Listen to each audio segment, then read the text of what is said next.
नमस्ते। Solid fact में आप सबका स्वागत। जैसा आप देख रहे हैं हेमंत सर हमारे साथ मौजूद हैं। बहुत स्वागत है सर आपका।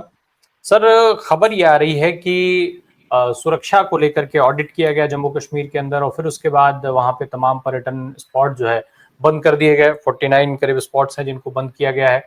अब सवाल ये उठता है सर कि आखिर इन 49 स्पॉट्स को बंद करने का क्या मतलब है। आज की तारीख में ये जरूरी नहीं है कि पहले इस जो सुरक्षा वहां पर बढ़ाई जाती, पर्यटन को बढ़ावा दिया जाता, क्योंकि जिस मकसद के साथ इस घटना को अंजाम दिया गया, अगर पर्यटन ही वहां पर घटा दिया जाएगा, सुरक्षा बढ़ाने की बजाय कम कर दी जाएगी, स्पॉट्स बंद कर दिए जाएंगे, टूरिस्ट जाना कम हो जाएगा, तो क्या वो उसी मोटिव को आगे बढ़ाते हुए नहीं दिखने लग जाएंगे हम। हमारे लिए ये ज्यादा जरूरी नहीं है कि इस समय हम कुछ ऐसे उपाय निकालें कि जिससे देश के सामने मजबूत संदेश जाए, दुनिया के सामने मजबूत संदेश जाए और ये साफ तौर पे जाहिर हो कि ये जम्मू कश्मीर हमारा है और आप यहाँ पर ऐसे नहीं घुस सकते हैं। आज वहां पर पर्यटन को और ज्यादा बढ़ाए जाने के उपाय तुरंत करना जरूरी नहीं है। राम प्रकाश जी, नमस्कार आपको सारे दर्शकों को। देखिए, ये बेसिकली प्रायोरिटीज की बात होती है और ये एक विजन की बात होती है किसी भी सरकार की, चाहे वो स्टेट गवर्नमेंट हो चाहे यूनियन गवर्नमेंट हो, कि वो किसी भी घटना को, किसी भी परिस्थिति को कैसे देखती है, कैसे उसका आकलन करती है और उससे कैसे उस सारी सिचुएशन से पार पाती है। आपने सुरक्षा ऑडिट का जिक्र किया। सुरक्षा ऑडिट क्या अब करने की जरूरत थी या पहले सुरक्षा ऑडिट किया जाना चाहिए टूरिस्ट सीजन से पहले? सुरक्षा ऑडिट करने के लिए आपको किस चीज का इंतजार था? किसी नरसंहार का जिसमें 28 मौतें होगी, या इससे भी ज्यादा कोई प्रोफेशनल इनकम्पिटेंस की कोई बात हो सकती है? इससे बड़ी कोई अयोग्यता की कोई मिसाल हो सकती है क्या प्रशासनिक दृष्टि से? अगर आप देखें तो पूरे कश्मीर पे पिछले 2 साल से आपका किस बात पे फोकस था? नॉर्मल सी दिखाने पे, नॉर्मल सी, केवल और केवल नॉर्मल सी, कि सब कुछ सामान्य है, टूरिस्ट आ जाए, कोई भी आ जाए, सारी चीजें हो जाए, यही बात थी ना। और उसका सारे के अंदर सुरक्षा बलों की जो विजिबिलिटी है उसको कम से कम दिखाने की कोशिश थी। हालांकि 3 लाख जो सैनिक है, सेना और अर्धसेना, करीब करीब 3 लाख के आसपास कश्मीर के अंदर है। उसके बावजूद भी इतनी बड़ी घटना का हो जाना, जहां पर 2000 पर्यटक थे, कहीं ना कहीं बहुत बड़ी चूक थी। सुरक्षा की चूक भी थी, आकलन की भी चूक थी, अपनी जो इंटेलिजेंस की भी चूक थी, तमाम तरह की चूक थी। लेकिन आप एक चीज देखिए, आपने बिल्कुल सही फरमाया कि इसका आप मैसेज क्या देना चाहते हैं। सबसे बड़ी बात तो मैसेज की है ना। 2 साल से आप नॉर्मल से दिखाने की बात कर रहे थे, और अब with a stroke of a pen आपने कश्मीर के अंदर देखा हो 89 टूरिस्ट स्पॉट है टोटल, जो लिस्टेड टूरिस्ट स्पॉट है, उसमें से आधे से ज्यादा यानी कि 49 आपने एकाएक बंद कर दी, सुरक्षा की दृष्टि से किए हैं। ये आपने किया और सिक्योरिटी ऑडिट के बाद, और ये बाकायदा खबर छपी है सरकार की। अगर आप चाहें तो खबर को दिखा भी सकते हैं दर्शकों को, ताकि उनको क्लैरिटी रहे। सुरक्षा ऑडिट के मामले में केवल अब वही पर्यटक स्थल रखे गए खुले जहां पर बहुस्तरीय यानी कि मल्टी लेयर सिक्योरिटी अरेंजमेंट्स आज भी है। उसके अलावा जहां पर मल्टी लेयर नहीं है उसको हटा दिया गया है, फिलहाल के लिए वहां पे रोक लगा दी गई है। तो सवाल ये है कि यहाँ तो कोई लेयर ही नहीं थी। यहाँ पर यह हादसा हुआ, पहलगाम में नरसंहार हुआ, उसके लिए कौन जिम्मेदार है? उस चूक के लिए कौन जिम्मेदार है? वो इंटेलिजेंस फेलियर कैसे हुआ? वो हम पहले दिन से पूछ रहे हैं, उसका कोई जवाब नहीं आया। सरकार ने वो जो ऑल पार्टी मीटिंग थी उसके बाद एक लाइन बोल दी कि भाई इसमें कोई चूक हुई है और बात खत्म। बाद में जो वीडियो पोस्ट किया उसमें से भी चूक की बात हटा दी। अब आपने कहा कश्मीर के पूरे का पूरा, अगर आप इसको अगर रीजनल दृष्टि से देखेंगे कश्मीर में, ये हो सकता था कोई एक पर्टिकुलर एरिया को आप वो कर लेते कि भाई वहां सैनिटाइजेशन करेंगे उसके बाद खोल देंगे। बेशक ये शॉर्ट टर्म मेजर है, लेकिन बिल्कुल सही कहा आपने, इसका मैसेज बहुत गलत है देश के स्तर पर भी और इंटरनेशनल स्तर पर भी, कि आपने एक घटना के बाद 89 में से 49 पर्यटक स्थल बंद कर दिए। कश्मीर की बात आप करें, उत्तर कश्मीर में वहां पर 3 जिले हैं जो एलओसी के नजदीक है। वहां पर आप देखिए क्या क्या हुआ। गुरेज, बंगस घाटी, बाबा रेशी और कमान पोस्ट, ये सारी टूरिस्ट साइट बंद कर दी गई है फॉर द टाइम। उसके बाद अगर आप चल पड़ेंगे श्रीनगर, श्रीनगर तो एलओसी के नजदीक नहीं है, श्रीनगर में तो मैक्सिमम सुरक्षा बल है, सारी बातें हैं। उसके बावजूद श्रीनगर में आपने 16 साइट्स बंद कर दी। जामा मस्जिद, बादामवाड़ी, राजौरी कदाल, आली कदाल, फकीर गुजरी, आस्थान मार्ग और दाची गांव, इसके ऊपरी क्षेत्र जितने भी दाची गांव के ऊपर है वो सारे आपने बंद कर दिए। अब आप मध्य कश्मीर में आ जाइए। मध्य कश्मीर में नारानाग, यूस मार्ग, तोइसा मैदान, अहरबल, कौस नाग, सारे के सारे मुख्य पर्यटक स्थल थे वो फॉर द टाइम बिंग बंद कर दिए। दक्षिण के अगर आप जो कश्मीर में जाएंगे तो केहरीबल का sun temple, Verinag, Sinthan top, Margan top, ये सारे के सारे बंद कर दिए। तो मेरा सवाल आपसे ये कि पहलगाम हादसे से पहले ये सुरक्षा का ऑडिट क्यों नहीं किया गया? और सुरक्षा का ऑडिट आइसोलेशन में नहीं होता, एक कंटिन्यूअस प्रोसेस होता है। कहीं पर कोई घटना हुई, उससे पहले क्या, उसके बाद क्या, घटना ना हो उसके लिए क्या, और एक overall intelligence and security mechanism.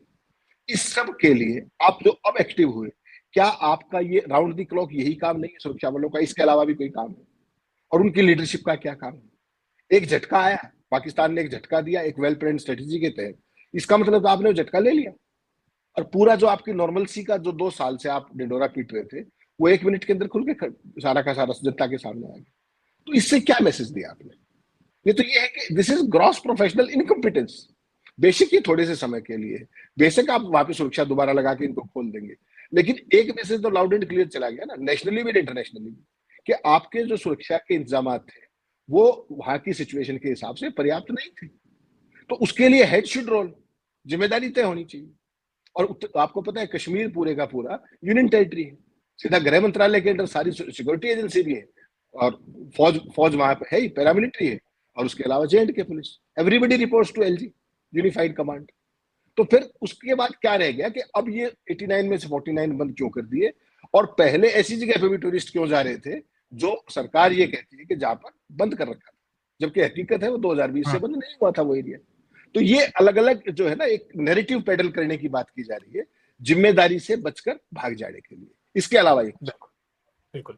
निश्चित तौर पे वहां पे जो कि सुरक्षा जो है वो जम्मू कश्मीर सरकार के हाथ में नहीं है, लेकिन पर्यटन जम्मू कश्मीर सरकार ने बंद किया। इसका मतलब ये कि सुरक्षा उनको मुहैया नहीं कराई जा रही है। सुरक्षा ऑडिट में आपने कमियां बता दी, केवल कमियां बताने से तो काम होगा नहीं, ये तो आपके हाथ में है।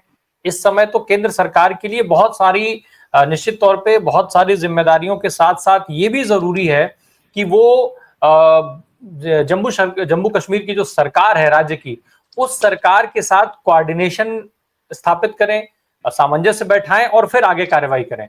निश्चित तौर पे देश एक उम्मीद के साथ सरकार की तरफ देख रहा है, लेकिन ऐसे में क्या सर सबसे ज्यादा जरूरी ये नहीं था कि सरकार की तरफ से जो बड़े चेहरे हैं, अभी आपने भी खबर देखी होंगी, बहुत सारे लोग वहां पर गए और उन्होंने सोशल मीडिया पर पोस्ट किया कि हम घूमने आए हैं जम्मू कश्मीर में, तो उस चीज को कहीं ना कहीं बढ़ावा दिया जाए इस तरह से कि बड़े लोग वहां पर जाएं, वो जनता से कहें कि देखिए हम जम्मू कश्मीर में आए हैं, हम इतनी सुरक्षा और इस बहुत सारी सुरक्षा बढ़ा रहे हैं, अलग अलग रास्ते अपनाए जा रहे हैं, आप जम्मू कश्मीर आइए, हमारा साथ दीजिए, एक मजबूत संदेश देश और दुनिया के लिए स्थापित करिए।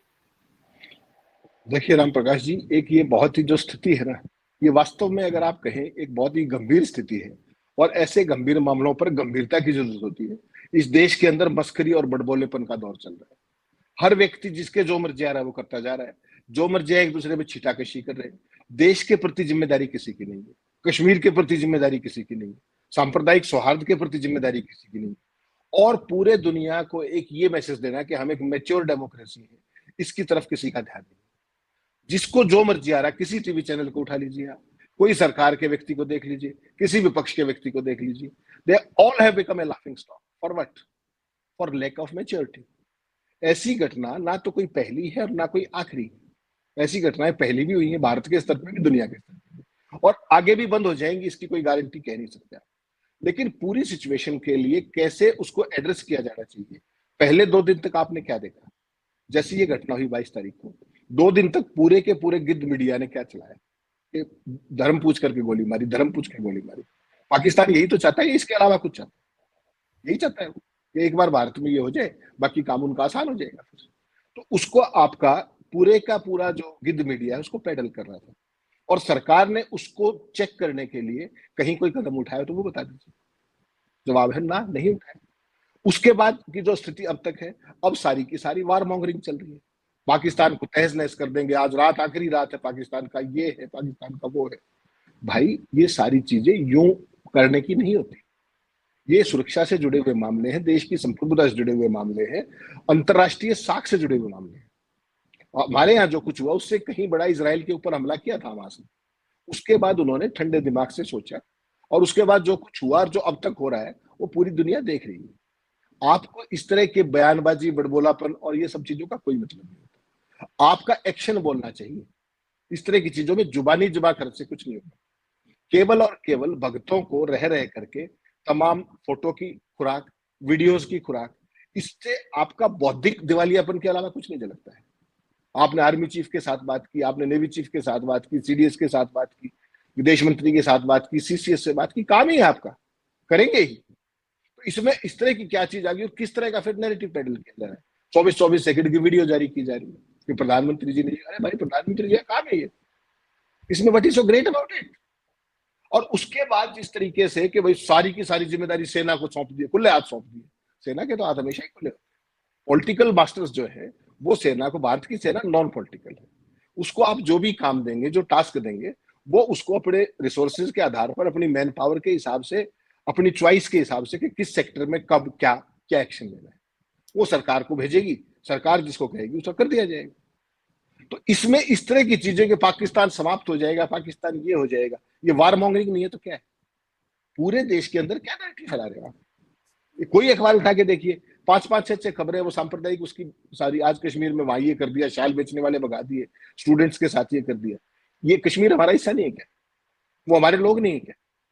तो ये एक इतना वाहियात किस्म का नैरेटिव जो बनाया जा रहा है, आज उसकी फोटो लगा दी, कल उसकी हटा दी, ये कोई मैच्योर डेमोक्रेसी के साइंस नहीं। प्रधानमंत्री मीटिंग ले रहे हैं, उसकी एक म्यूट वीडियो चला दी। 10 दिन 22 तारीख की घटना थी, 23 को गृह मंत्री जी मृतकों के परिजनों से मिल रहे थे, वो म्यूट वीडियो चला दी। भाई अगर आपको वीडियो का इतना ही शौक है तो आवाज क्या लेने देते, फिर क्या ही रह गया? आप कोई फिल्म थोड़ी चला रहे हैं, कोई फिल्म का ट्रेलर थोड़ी लॉन्च कर रहे हैं, आप देश चला रहे हैं भाई। आपको मार्केटिंग नहीं करनी है, आपको ऑप्टिक्स नहीं करनी है, आपको एक्शन लेना है। और ऐसा एक्शन लेना है कि जो उनको सबक सिखा सके, ना नहीं याद आ सके। उसके लिए आपको प्रोपेगेंडे की जरूरत नहीं होती है, गरजने की जरूरत नहीं होती है, बरसने की जरूरत है। बरसिएगा। सेना को आपने समय दिया है, सेना अपना काम करेगी। 1971 में आपको याद हो इंदिरा जी ने क्या किया था? जनरल मानिक शाह को बुलाया कि साहब देखिए इस तरह की सिचुएशन है, हम ये करना चाहते हैं। उन्होंने कहा मैडम मुझे 6 महीने की तैयारी का समय चाहिए। 6 महीने बाद कहा कि हाँ ये है, कुछ भी अपने अमेरिका ने किस तरह की धमकियां दी, तमाम वो हुआ। उसके बावजूद कितने दिनों के अंदर क्या हो गया? पूरी दुनिया का भूगोल ही बदल गया फॉर ऑल टाइम्स। ये होता है एक्शन। इसके लिए शोर मचाने की जरूरत नहीं होती, आपके एक्शन शोर मचाएंगे अगर आप में दम है तो। और नहीं तो ये जो फेकरी है, जो आप सुबह शाम तक झूठ का बाजार सजा के बैठे हैं, जो जो वारमोंगरिंग का बाजार सजा के बैठे हैं, इससे आपका छोटापन झलकता है। ये कोई बड़प्पन नहीं है, ये कोई मेच्योरिटी भी नहीं है। ये केवल और केवल एक खास तरह का नैरेटिव पेडलिंग है, जिससे आप एक पर्टिकुलर सेगमेंट की भावनाओं को तो वो कर सकते हैं, लेकिन पूरी दुनिया में आपकी खिल्ली उड़ रही है कि यार किस तरह के लोग हैं। ऐसी गंभीर स्थिति के अंदर आपने वो देखा, एक पिक्चर आई थी, वीडियो देखी आपने अभी लंदन के अंदर, कि पाकिस्तान की एम्बेसी के ऊपर वो प्रदर्शन किया जा रहा है, जो तिरंगा झंडे हैं प्रदर्शनकारी ने उल्टे पकड़ रखे हैं। जिस तरह के एक्शन, मतलब यहाँ 28 मौतें हुई हैं, नरसंहार हुआ है, और वो वहां पे किस तरीके से खिल्ली उड़ा रहे हैं, की कर रहे हैं वहां पर। तो ये विरोध प्रदर्शन है कि क्या है? तो इतनी भी मेच्योरिटी अगर हमारे हिंदुस्तानियों में भी नहीं है, जो हमारे एनआरआई है वहां भी नहीं है, तो आप पूरी दुनिया में लाफिंग स्टॉक नहीं है तो क्या है? तो ये कोई भी नहीं समझ रहा क्या? या एक खास तरह का एक भक्त मंडली को एक आप डोज दे रहे हैं और वो उसमें झूम रहे हैं? अगर ऐसा है तो आपको मुबारक है। लेकिन ये जो पूरा कंडक्ट है ये बहुत ही गैर जिम्मेदाराना है, और सरकार को इस पे तत्काल एक्शन लेना चाहिए कि ये क्या नॉनसेंस है। ये सारी चीजें they need to be checked effectively. बिल्कुल। अब ऐसे में सर ये सारी चीजें ठीक है कि ये सब कुछ चेक होना चाहिए, वीडियो को लेकर के सरकार को फिर से सोचना चाहिए। इस पे निश्चित तौर पे ये बहुत महत्वपूर्ण विषय है, गंभीर मुद्दा है, और ये जितना प्रचार कम से कम हो सके उतना करना चाहिए। लेकिन इन सबके बीच में हम फिर अपने मूल सवाल पे मैं लौटता हूं, जो हमारा पर्यटन की बात थी। क्या आज ये सबसे बड़ा कदम होगा अगर प्रधानमंत्री वहां पर जाते हैं और वहां से ये संदेश देते हैं कि देखिए बहुत शानदार है जम्मू कश्मीर और ये धरती हमारी है, दुनिया कुछ भी कर ले, कोई देश किसी भी मानसिकता के साथ घटिया से घटिया हरकत कर ले, लेकिन वो हमारी 1 इंच भी जमीन हमसे ले नहीं सकता है, और हमारा पर्यटन शानदार है, हम स्वर्ग में हैं, आप आइए, इस जगह का आनंद उठाइए। इस समय पर्यटन बढ़ाया जाना बहुत जरूरी है, और एकजुटता का संदेश जम्मू कश्मीर की धरती से दें और प्रधानमंत्री उसकी अगुवाई करें। क्या ये सबसे बेहतरीन और शानदार तस्वीर नहीं होगी इस समय की? नहीं राम प्रकाश जी, 19 तारीख को अगर आपको ध्यान हो तो प्रधानमंत्री को जाना ही था। वहां पर जो रेलवे पुल है दुनिया का सबसे ऊंचा चिनाब का, उसका उद्घाटन करना ही था। लास्ट मोमेंट पे कहा तो ये गया कि भाई मौसम की गड़बड़ी के कारण वो रद्द किया गया, लेकिन उसके ऊपर तमाम कॉन्स्पिरेसी थ्योरीज भी, उसमें हम नहीं जा रहे। देर सवेर प्रधानमंत्री को जाना ही है वो। लेकिन उनके जाने से पहले जो इस नरसंहार, जो हृदय विदारक जो नरसंहार हुआ, जो दुर्भाग्यपूर्ण हुआ, उसके बाद तो सबसे ज्यादा जो वहां की भावनाएं हैं उनको मरहम की जरूरत थी। और आप कर उल्टा रहे हैं उसे। धर्म के नाम पर सांप्रदायिकता जिस तरीके की फैलाई जा रही है तमाम एरियाज के अंदर, तमाम स्टेट्स के अंदर, स्टूडेंट्स के साथ, विचारों के साथ जाते हुए जो कश्मीरी स्टूडेंट्स हैं, लगातार रिपोर्टिंग हो रही है उन चीजों की। तो ये कोई अच्छी बात नहीं है। आपका पूरा फोकस सौहार्द पे होना चाहिए, एकजुटता पे होना चाहिए। आपने बिल्कुल ठीक कहा, और उसके लिए जो भी प्रयास हो वो करने चाहिए।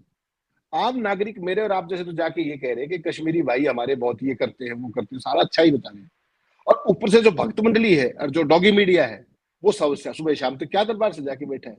तो जो सरकार की स्क्रिप्ट पे काम कर सकते हैं सुबह से शाम तक 24 घंटे, डॉगी मीडिया, क्या सरकार उसको कोई पॉजिटिव स्क्रिप्ट नहीं दे सकती कश्मीर के बारे में?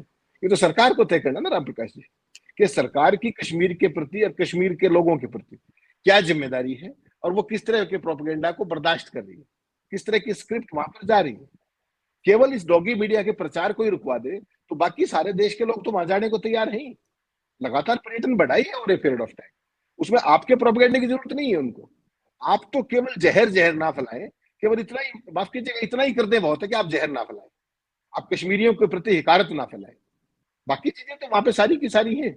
और इस बार जो कश्मीर के अंदर हुआ है, जो जिस तरीके की एकजुटता दिखी है आतंकवाद के खिलाफ, पाकिस्तान के खिलाफ, ये 1947 से आज तक कभी नहीं देखी गई, कभी भी नहीं देखी गई। मस्जिदों से जिस तरीके के संदेश दिए गए लाउड स्पीकर पर, जिस तरीके से ब्लड डोनर्स की लाइनें लगी हॉस्पिटल्स के बाहर, आपने कभी नहीं देखा होगा ये। कोई कश्मीर का ऐसा एरिया नहीं है, पूरे कश्मीर में कोई गांव नहीं है जहां पर इस नरसंहार के खिलाफ विरोध प्रदर्शन ना हुए। तो उन्होंने तो अपना काम किया, लेकिन डॉगी मीडिया क्या कर रहा है? और डॉगी मीडिया के एंकर गए तो उनको औकात भी दिखाई, वहां पर देखा आपने श्रीनगर में किस तरीके से दौड़ा लिया उनको। क्यों? क्यों? वो एक खास नैरेटिव चाहिए, उस जुलूस में वो नैरेटिव था नहीं, तो लोगों ने नारेबाजी कर दी। उसके बावजूद भी ये लोग बात नहीं आ रहे, उसके बाद भी वही सब फैला रहे हैं। तो ये बेसिकली देखना पड़ेगा कि सरकार की प्राथमिकताएं क्या है, और उन प्राथमिकताओं को मीट आउट करने के लिए वो कौन सा रास्ता अपना रही है। आज की तारीख में कश्मीर को सबसे ज्यादा पॉजिटिविटी की जरूरत है, वरना तो आपने जो 3-4 साल में जो भी आपका किया धरा था वो सारा चौपट हो जाएगा। तो ये बात सरकार को समझ में नहीं आ रही क्या? क्या हिंदू मुस्लिम और राजनीति और चुनाव, इसके अलावा भी इस देश में कुछ है या नहीं? केवल यही देख लीजिए एक बार। और ये प्राथमिकता तो सरकार को तय करनी पड़ेगी, हेमंत त्रिवेदी और राम प्रकाश राय तो नहीं कर सकते। They have to decide their priorities and how to go about them. बिल्कुल, लेकिन ये मैसेजिंग दो चीजें हैं, दो नैरेटिव्स अलग अलग होंगे। जब इस तरीके के स्पॉट्स बंद होंगे और इतनी बड़ी संख्या में बंद होंगे और मीडिया इसको दिखाएगा कि हमारे सिक्योरिटी ऑडिट में इन जगहों पे भाई निश्चित तौर पे सुरक्षा नहीं हो पा रही है या नहीं हो पा रही थी, तभी ये स्पॉट बंद किए गए, तो ये दुनिया के अंदर भी एक नेगेटिव मैसेजिंग करेगा, नंबर एक। दूसरा, जब आप इसको, जब पर्यटन के स्पॉट ही आप बंद कर देंगे तो पर्यटक जाएंगे क्या करने वहां पर, कैसे जाएंगे, वहां जाके क्या करेंगे? तो एक तो आप अपने को कमजोर दिखा रहे हैं, दूसरी तरफ आप पर्यटन का नुकसान करके अर्थव्यवस्था को नुकसान कर रहे हैं। सरकार का इस एक कदम से इन दोनों चीजों को मजबूत किया जा सकता है कि आप ऐसे संदेश दीजिए, इस तरीके से प्रसारित करवाइए, सरकार के कुछ अहम लोग वहां पर पहुंचे, वो वहां से संदेश दें कि कश्मीर सुरक्षित है, आइए हम स्वागत करने को तैयार हैं। राम प्रकाश जी, 89 में से ये इतने टूरिस्ट स्पॉट को बंद करना, ये बेसिकली दूरदर्शिता का अभाव है।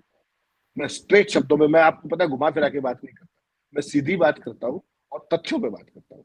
हकीकत यह है कि सरकार के पास ना कोई विजन है इस मामले को लेकर के, और किस तरीके की उनकी क्या प्राथमिकताएं आने वो भी उनको क्लियर नहीं। अगर आप इस चीज को खोल के देखें तो कश्मीर के अंदर पर्यटन राज्य सरकार के पास है, सुरक्षा बल भारत सरकार के पास है। इसका सिंपल तरीका क्या है? मुख्यमंत्री, और ये ऑडिट रिपोर्ट आई, मुख्यमंत्री और एलजी बैठे, और एलजी यूनिफाइड कमांड के चीफ है, उनके साथ बैठे पैरामिलिट्री मिलिट्री सब कुछ उनके अंडर है, पुलिस उनके अंडर है।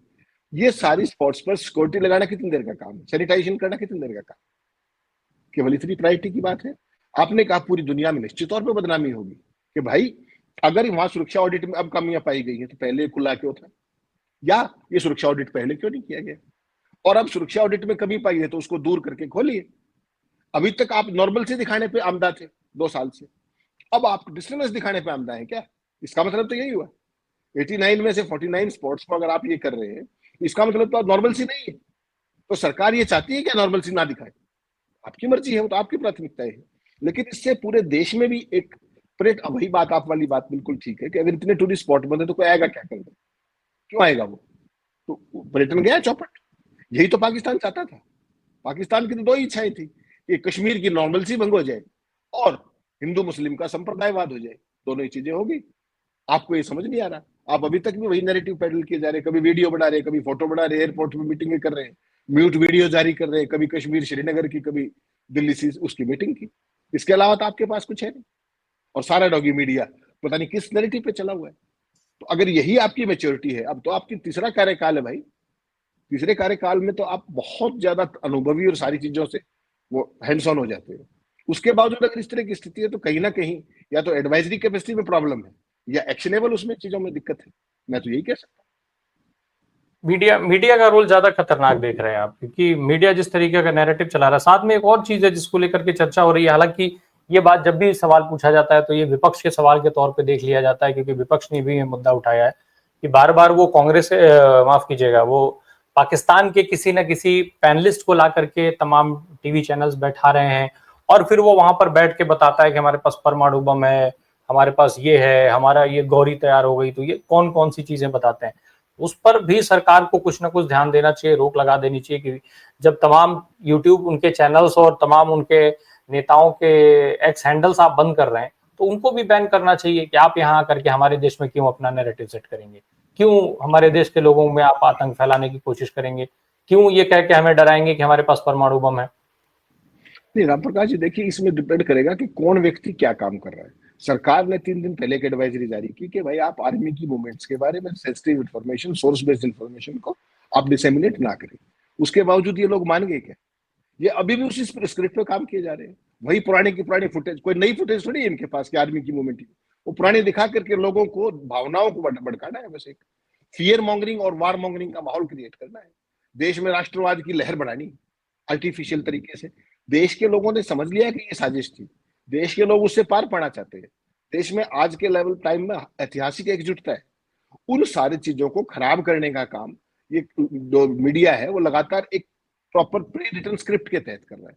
सरकार ने बड़ा अच्छा किया कि उनके यूट्यूब चैनल 17 पे रोक लगाई, बड़ी अच्छी बात, हमने कल भी चर्चा की। लेकिन जो ये विदेशी गेस्ट, जो पाकिस्तान वाले भाड़े के मेहमान बिठा करके, विशेषज्ञ बिठा करके जो मैसेज दे रहे हैं, उसके बारे में आप क्या कहेंगे? वो तो मीडिया का कंडक्ट ही अनबिकमिंग ऑफ है। उसमें पहली बात तो सेल्फ रिस्ट्रेन होना चाहिए, वरना जो आपके साउथ ब्लॉक वाले जोशी जी, उनको तो एक ही लाइन का मैसेज देना है, बोलना भी नहीं, फोन भी नहीं करना, उसके बाद आपको पाकिस्तानी दिखाई नहीं देगा। लेकिन टीआरपी की अंधी दौड़ के अंदर ये भी अंधे हैं, और एक खास तरह के पॉलिटिकल नैरेटिव को सेट करने के लिए, बिहार के चुनाव को कह लो या किसी भी रूप में कह लो, वो भी किसी की प्राथमिकता है। तो दोनों एक दूसरे की मंशाओं को या कुचेष्टाओं को पूरा करने में लगे हुए हैं। देश में क्या होगा, कश्मीरियों का क्या होगा, पर्यटन का क्या होगा, इंटरनेशनल मैसेजिंग का क्या होगा, उसकी परवाह तो मुझे नहीं लगता किसी को है, किसी को भी परवाह नहीं। This is very unfortunate. बिल्कुल, इस समय सबसे ज्यादा जरूरी है देश का एकजुट दिखना। देश कोशिश कर रहा है, जम्मू कश्मीर के लोग कोशिश कर रहे हैं, मुझे लगता है इसमें मीडिया को भी सहयोग करना चाहिए और बाकी सियासी दलों को भी सहयोग करना चाहिए।